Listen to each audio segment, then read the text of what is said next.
അസ്സലാമു അലൈക്കും. വളരെ പ്രധാനപ്പെട്ട കുറച്ച് കാര്യങ്ങളാണ് ഞാൻ ഇന്ന് നിങ്ങളോട് സംവദിക്കുന്നത്.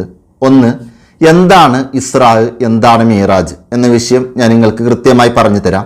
മറ്റൊന്ന്, ഈ മീറാജ് ദിനം നോമ്പ് നോക്കുന്നതിന് പ്രത്യേക മഹത്വങ്ങളുണ്ടോ? ഈ ദിനത്തിലെ നോമ്പ് നമുക്ക് മറ്റു നോമ്പോടെ കൂടെ ഈ ദിനത്തിലെ നോമ്പിനോടൊപ്പം മറ്റു നോമ്പുകൾ കരുതാൻ പറ്റുമോ? അതേപോലെ ഈ ദിവസം നമ്മൾ നോമ്പ് നോക്കുമ്പോൾ എങ്ങനെയാണ് നിയത്ത് വെക്കേണ്ടത്? ഈ ദിവസം നമ്മൾ നോമ്പ് നോക്കുമ്പോൾ ശ്രദ്ധിക്കേണ്ട മറ്റു പ്രധാനപ്പെട്ട കാര്യങ്ങൾ എന്തൊക്കെയാണ് തുടങ്ങിയ വിഷയങ്ങൾ ഞാൻ പറഞ്ഞു തരാം. മൂന്നാമതായി, ഈ മീറാജ് ദിനം നമ്മൾ ഒരു ദിക്ർ ചൊല്ലിയാൽ നമുക്ക് ആ ദിക്ർ അധികമായി ചെല്ലുന്നത് മൂലം ഈമാൻ സലാമത്താവാനും, അതായത് അവസാനം നന്നായി മരിക്കാനും അതുമൂലം സ്വർഗീയ ലോകത്ത് പ്രവേശിക്കാനും ഒക്കെ സാധിക്കും. ഏതാണ് ആ ദിക്ർ എന്നത് കൂടി ഞാൻ നിങ്ങൾക്ക് പറഞ്ഞു തരാം. അവസാനമായി, ഈ വർഷത്തെ മീറാജ് ദിനം എപ്പോഴാണ് വരുന്നത്, ഇതിൻ്റെ മഹത്വങ്ങൾ എങ്ങനെയാണ് നമ്മൾ കരസ്ഥമാക്കേണ്ടത് തുടങ്ങി വളരെ പ്രധാനപ്പെട്ട വിഷയങ്ങൾ കൂടി പറഞ്ഞ് നമുക്കിന്ന് അവസാനിപ്പിക്കാം. ആദ്യം, എന്താണ് ഇസ്രാ മീറാജ് എന്നുള്ള വിഷയം വളരെ ലളിതമായ രൂപത്തിൽ ഞാൻ നിങ്ങൾക്ക് പറഞ്ഞു തരാം. അതായത്, ഹബീബായ മുത്തുനബി സല്ലല്ലാഹു അലൈഹി വസല്ലമ തങ്ങളുടെ നുബുവത്തിൻ്റെ 10ാമത്തെ വർഷം. മുത്തുനബി സല്ലല്ലാഹു അലൈഹി വസല്ലമ തങ്ങൾക്ക് നുബുവത്ത് ലഭ്യമാകുന്നത് 40ാമത്തെ വയസ്സിലാണ്. നുബുവത്ത് എന്ന് വെച്ചാൽ പ്രവാചകത്വം. അങ്ങനെ നുബുവത്ത് ലഭിച്ച് 10 വർഷങ്ങൾക്ക് ശേഷം, അതായത് 10 വർഷങ്ങൾക്ക് ശേഷം മുത്തുനബി സല്ലല്ലാഹു അലൈഹി വസല്ലമ തങ്ങളുടെ ജീവിതത്തിലെ പ്രയാസകരമായ 2 കാര്യങ്ങൾ നടക്കുന്നു. ഒന്ന്, ഹബീബായ മുത്തുനബി സല്ലല്ലാഹു അലൈഹി വസല്ലമ തങ്ങൾക്ക് ഏറെ സംരക്ഷണം നൽകിയിരുന്ന അബൂ താലിബ് ഈ ലോകത്തോട് വിട പറയുന്നു, മരണപ്പെടുന്നു. മറ്റൊന്ന്, മുത്തുനബി സല്ലല്ലാഹു അലൈഹി വസല്ലമ തങ്ങളെ ഏറെ സ്നേഹിക്കുകയും മുത്തുനബി സല്ലല്ലാഹു അലൈഹി വസല്ലമ തങ്ങളും തിരിച്ചും ഏറെ സ്നേഹിക്കുകയൊക്കെ ചെയ്ത മഹദിയായ അവിടുത്തെ പ്രിയപ്പെട്ട പത്നി ഖദീജ ബീവി റളിയല്ലാഹു അൻഹയും ഈ ലോകത്തോട് വിട പറയുന്നു. ഈ 2 പേരുടെ വിട പറച്ചിൽ ഹബീബായ മുത്തുനബി സല്ലല്ലാഹു അലൈഹി വസല്ലമ തങ്ങളെ ഏറെ വിഷമിപ്പിച്ച ഒരു കാര്യമാണ്. മാത്രമല്ല, മക്കയിൽ വിശുദ്ധ ദീനിന്റെ പ്രബോധനവുമായി മുത്തുനബി സല്ലല്ലാഹു അലൈഹി വസല്ലമ തങ്ങൾ കടന്നു പോകുന്ന സമയമാണ്. ആ സമയത്ത് മുശ്രിക്കുകളിൽ നിന്ന് ഒരുപാട് പ്രയാസങ്ങൾ നേരിടേണ്ടി വരുന്നുണ്ട്. അതുമാത്രമല്ല, ഈ മക്കയിൽ നിന്ന് മുത്തുനബി സല്ലല്ലാഹു അലൈഹി വസല്ലമ തങ്ങൾ ആദർശ പ്രബോധനവുമായി തായിഫിലേക്ക് പോകുന്നു. അങ്ങനെ തായിഫിന്റെ തെരുവുകളിലും കൊടിയ പീഡനങ്ങളാണ് ഹബീബായ നബി സല്ലല്ലാഹു അലൈഹി വസല്ലമ തങ്ങൾ കേൾക്കേണ്ടി വരുന്നത്. അങ്ങനെ മുത്തുനബി സല്ലല്ലാഹു അലൈഹി വസല്ലമ തങ്ങൾ തിരിച്ച് മക്കയിലേക്കും വരുന്നു. അങ്ങനെ നുബുവത്ത് കഴിഞ്ഞ് ആ 10 വർഷങ്ങൾക്ക് ശേഷമുള്ള ആ സമയം മുത്തുനബി സല്ലല്ലാഹു അലൈഹി വസല്ലമ തങ്ങൾ ഏറെ പ്രയാസത്തിലൂടെയാണ് കടന്നു പോകുന്നത്. ചരിത്രകാരന്മാർ ആമുൽ ഹുസ്ന്, അതായത് ദുഃഖവർഷം എന്നാണ് ആ വർഷത്തെ വിശേഷിപ്പിക്കുന്നത്. അങ്ങനെ ഏറെ പ്രയാസപ്പെട്ടുകൊണ്ടിരിക്കുന്ന ഹബീബിനെ സന്തോഷിപ്പിക്കാൻ വേണ്ടി, സമാധാനിപ്പിക്കുവാൻ വേണ്ടി അള്ളാഹു നൽകിയ വലിയൊരു സ്നേഹാദരവാണ് യഥാർത്ഥത്തിൽ ഇസ്രാ മീറാജ് എന്ന് നമ്മൾ മനസ്സിലാക്കാം. ഇനി എന്താണ് ഇസ്രാ, എന്താണ് മീറാജ് എന്നത് കൂടി പറയാം. അതായത്, ഹബീബായ മുത്തുനബി സല്ലല്ലാഹു അലൈഹി വസല്ലമ തങ്ങൾ നുബുവത്തിന്റെ 11ാമത്തെ വർഷം, ഞാൻ പറഞ്ഞു 10 വർഷങ്ങൾക്ക് ശേഷം, അതായത് നുബുവത്തിന്റെ 11ാമത്തെ വർഷം, ഹിജ്റ ഒക്കെ സംഭവിക്കുന്നതിന് മുമ്പ് നുബുവത്ത് മുത്തുനബി സല്ലല്ലാഹു അലൈഹി വസല്ലമ തങ്ങൾക്ക് ലഭ്യമാകുന്നത് 40ാമത്തെ വയസ്സിലാണ്. ഹിജ്റ പോകുന്നത് 53ാമത്തെ വയസ്സിലാണ്. എന്നാൽ മുത്തുനബി സല്ലല്ലാഹു അലൈഹി വസല്ലമ തങ്ങളുടെ നുബുവത്തിന്റെ 11ാമത്തെ വർഷം അല്ലാഹു സുബ്ഹാനഹു തആല മുത്തുനബി സല്ലല്ലാഹു അലൈഹി വസല്ലമ തങ്ങൾക്ക് നൽകിയ വലിയൊരു ആദരവാണ് ഇസ്രാ മീറാജ്. എന്താണെന്ന് ഞാൻ കൃത്യമായി പറഞ്ഞു തരാം. ഇങ്ങനെ നുബുവത്തിന്റെ 11ാമത്തെ വർഷം ഒരു റജബ് മാസം 27ാം രാവ്, തിങ്കളാഴ്ച ദിവസമാണെന്ന്. ആ 27ാമത്തെ രാവിലെ ഹബീബായ മുത്തുനബി സല്ലല്ലാഹു അലൈഹി വസല്ലമ തങ്ങൾ മസ്ജിദുൽ ഹറാമിൽ നിന്ന് കിലോമീറ്ററുകൾ അപ്പുറത്തുള്ള, ഒരുപാട് കിലോമീറ്ററുകൾ അപ്പുറത്തുള്ള മസ്ജിദുൽ അക്സയിലേക്ക് നടത്തിയ രാപ്രയാണത്തെയാണ് ഇസ്രാ എന്ന് പറയുന്നത്. മസ്ജിദുൽ ഹറാമിൽ നിന്ന് മസ്ജിദുൽ അക്സയിലേക്ക് നടത്തിയ രാപ്രയാണത്തെയാണ് ഇസ്രാ എന്ന് പറയുന്നത്. ഇസ്രാ സംഭവിക്കുന്നതിന് മുമ്പ് കുറച്ച് കാര്യങ്ങൾ കൂടി നമുക്ക് ചർച്ച ചെയ്യേണ്ടതുണ്ട്. ഒന്ന്, മഹാനായ ജിബ്രീൽ അലൈഹി ഇസ്ലാമിന്റെ നേതൃത്വത്തിൽ ഒരുപാട് മലക്കുകൾ കടന്നു വരുന്നു. ഹബീബായ മുത്തുനബി സല്ലല്ലാഹു അലൈഹി വസല്ലമ തങ്ങൾ ആ സമയത്ത് ഉമ്മുഹാനീന്റെ വീട്ടിൽ വിശ്രമിക്കുകയായിരുന്നു. അങ്ങനെ ഉമ്മുഹാനീന്റെ, അതായത് പിതൃവ്യന്റെ മകൾ, അവരുടെ വീട്ടിൽ വിശ്രമിക്കുന്ന ആ സമയത്ത് മുത്തുനബി സല്ലല്ലാഹു അലൈഹി വസല്ലമ തങ്ങളെ സംസം കിണറിന്റെ അരികിലേക്ക് കൊണ്ടുപോകുന്നു. എന്ന് മുത്തുനബി സല്ലല്ലാഹു അലൈഹി വസല്ലമ തങ്ങളുടെ നെഞ്ചി പിളർപ്പാക്കുന്നു. എന്നിട്ട് അവിടത്തേക്ക് ഒരുപാട് ഇൽമുകൾ നിറക്കുന്നു.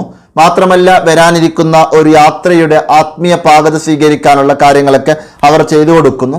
അങ്ങനെയൊക്കെ അതൊക്കെ കഴിഞ്ഞ് മഹാനായ ജിബ്രീൽ അലൈഹി ഇസ്ലാം ബുറാഖ് എന്ന വാഹനത്തോട് പറയുന്നൊരു കാര്യമുണ്ട്. അതായത്, ബുറാഖ് എന്ന വാഹനത്തിലാണ് മുത്തുനബി സല്ലല്ലാഹു അലൈഹി വസല്ലമ തങ്ങൾ സഞ്ചരിക്കുന്നത്. ബുറാഖ് എന്ന വാഹനത്തോട് പറയുന്നൊരു കാര്യമുണ്ട്.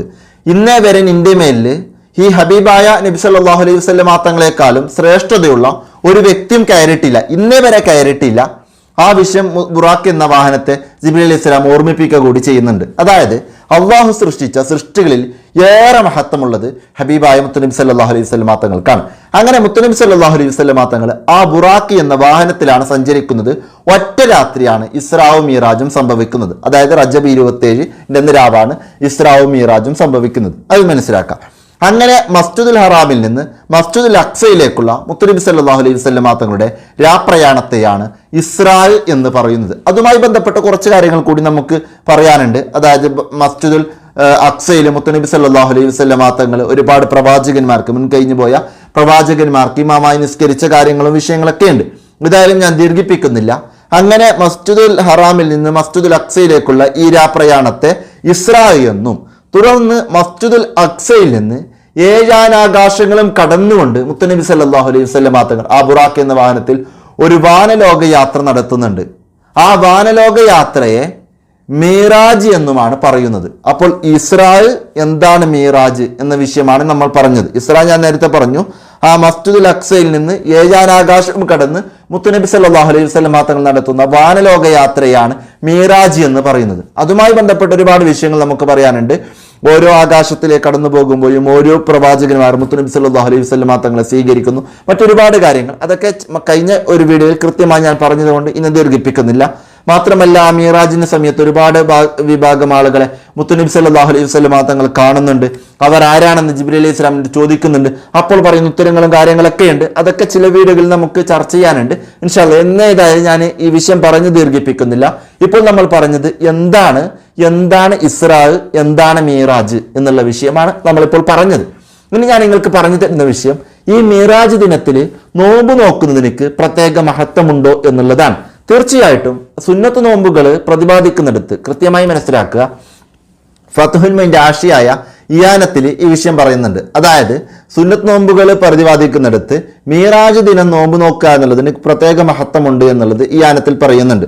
ഇനി മാത്രമല്ല, ഏതൊരു അറബി മാസം എടുത്താലും ഒരു അറബി മാസത്തിലെ 27ാമത്തെ രാവ് നോമ്പ് നോക്കുക, 27ാമത്തെ ദിവസം നോമ്പ് നോക്കുക എന്നുള്ളത് പ്രത്യേക മഹത്വമുള്ള കാര്യമാണ്. ആ നോമ്പ് എനിക്ക് അയ്യാമ് സൂദിന്റെ നോമ്പ് എന്നാണ് പറയുക. 27, 28, 29 അറബി മാസങ്ങളിൽ ഈ 3 ദിനങ്ങൾ നോമ്പ് നോക്കുന്നതിന് എനിക്ക് പ്രത്യേക മഹത്വമുണ്ട്. അത് അയ്യാമ് സൂദാണ്. അതേപോലെ 14, 13, 14, 15 ദിവസങ്ങളിൽ നോമ്പ് നോക്കുന്നതിനും പ്രത്യേക മഹത്വമുണ്ട് അറബി മാസങ്ങളിൽ. അത് അയ്യാമുൽ ബീലിന്റെ നോമ്പുകളാണ്.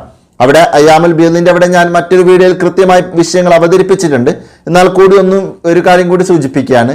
ദുൽഹിജ്ജ 13 മാത്രം അയ്യാമുൽ ബീലിന്റെ നോമ്പ് 13 നോക്കരുത്. കാരണം വെച്ചാൽ ദുൽഹിജ്ജ 13 എന്നുള്ളത് അയ്യാമു തശ്രീഖിന്റെ ദിനമാണ്. അന്ന് നോമ്പ് നോക്കുക എന്നുള്ളത് ഹറാമാണ്.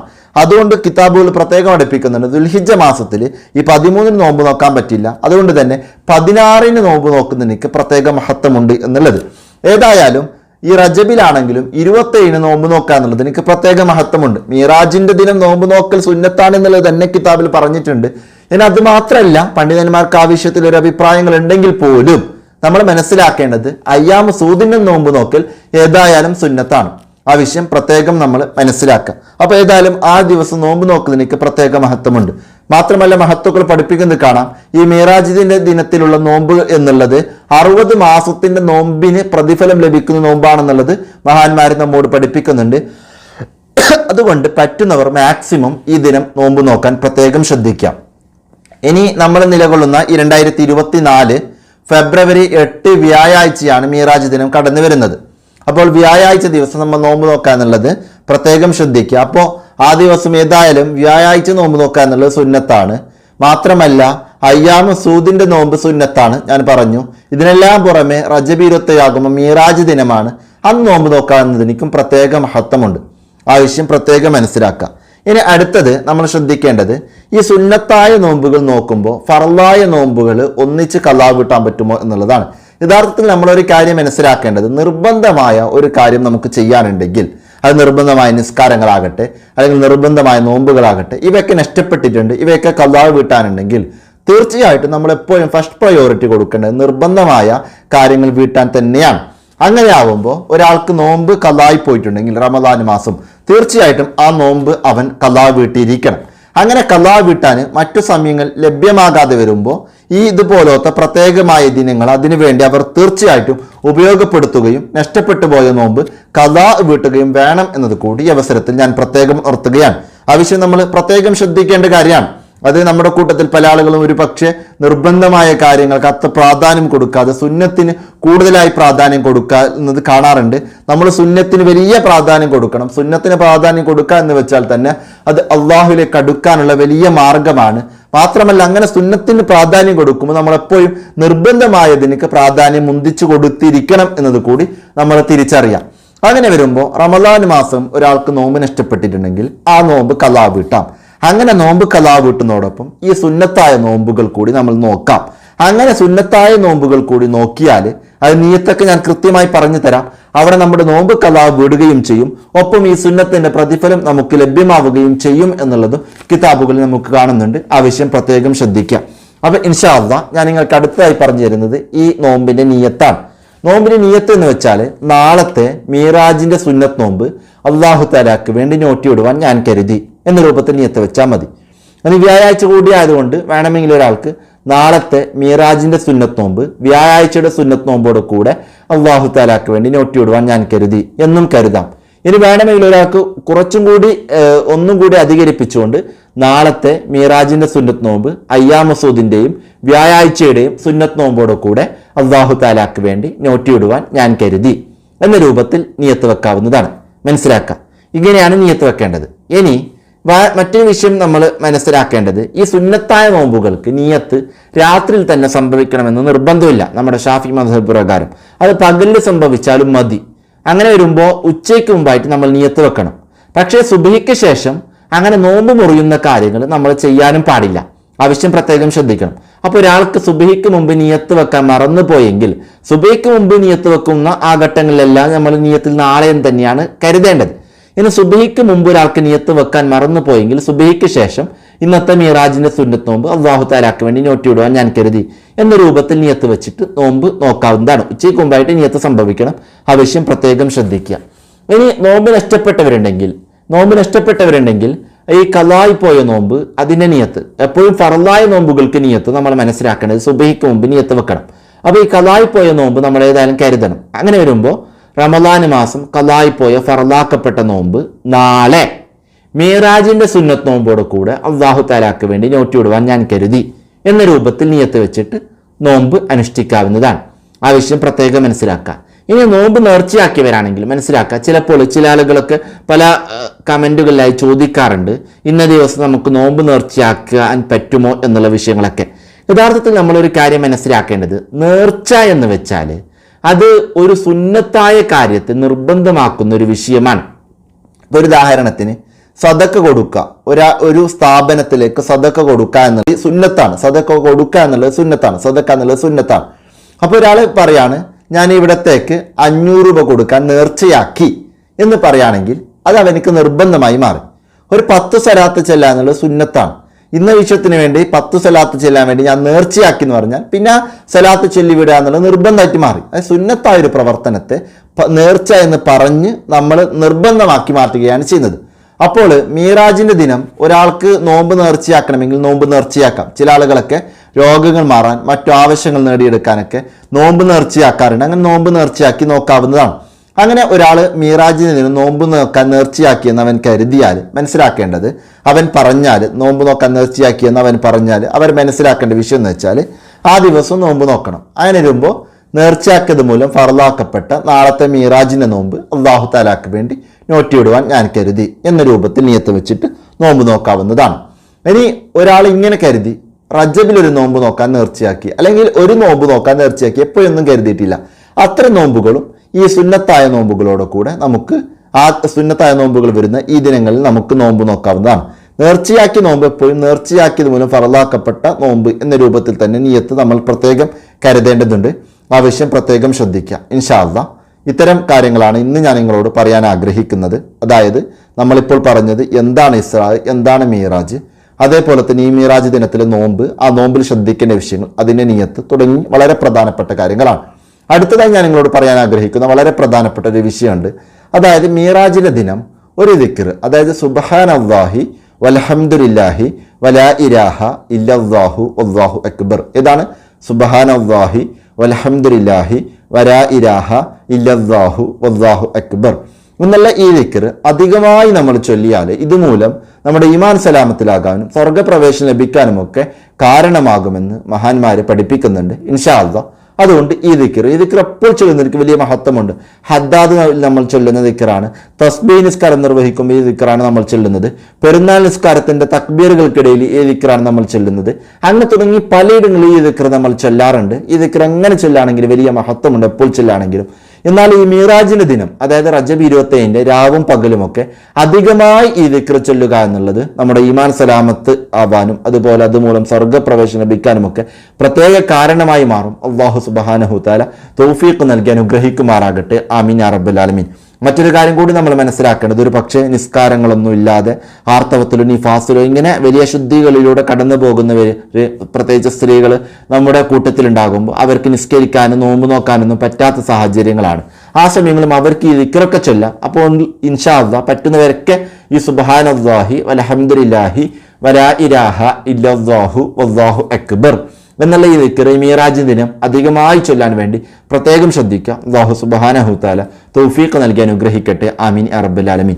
ഇന്ന് ഞാൻ നാലാമതായി നിങ്ങളോട് പറയുമെന്ന് സൂചിപ്പിച്ച ഒരു വിഷയം, അതായത് മീറാജ് ദിനത്തിൽ ഇതിന്റെ മഹത്വങ്ങൾ കരസ്ഥമാക്കാൻ നമ്മൾ ചെയ്യേണ്ടത് ഒന്നാമത്തെ വിഷയം എന്ന് വെച്ചാൽ നമ്മുടെ മേൽ നിർബന്ധമാക്കപ്പെട്ട കാര്യമാണ് നിസ്കാരം.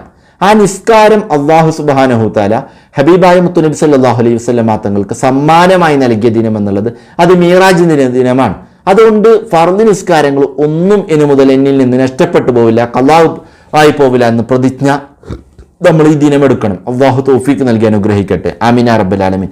അതോടൊപ്പം നമുക്കുള്ള സുന്നത്ത് നമസ്കാരങ്ങൾ, ചുരുങ്ങിയത് ഫർദ് നിസ്കാരത്തിന് മുമ്പും ശേഷമുള്ള സുന്നത്ത് നിസ്കാരങ്ങൾ, അതിൽ തന്നെ ചുരുങ്ങിയത് 22 പൂർണ്ണമായി നിസ്കരിക്കുന്നില്ലെങ്കിൽ അതിലെ 10 മുഅക്കദായ സുന്നത്ത് നമസ്കാരങ്ങൾ ഏതാണെന്നുള്ള കാര്യങ്ങളൊക്കെ ഞാൻ നേരത്തെ വീഡിയോകളിൽ ചർച്ച ചെയ്തിട്ടുണ്ട്. ഇൻഷാ അല്ലാഹ് അതൊക്കെ കാണാം. അപ്പോൾ ആ സുന്നത്തായ നമസ്കാരങ്ങളെങ്കിലും നമ്മൾ കൃത്യമായി നിലനിർത്താൻ വേണ്ടി പ്രത്യേകം ശ്രദ്ധിക്കുക.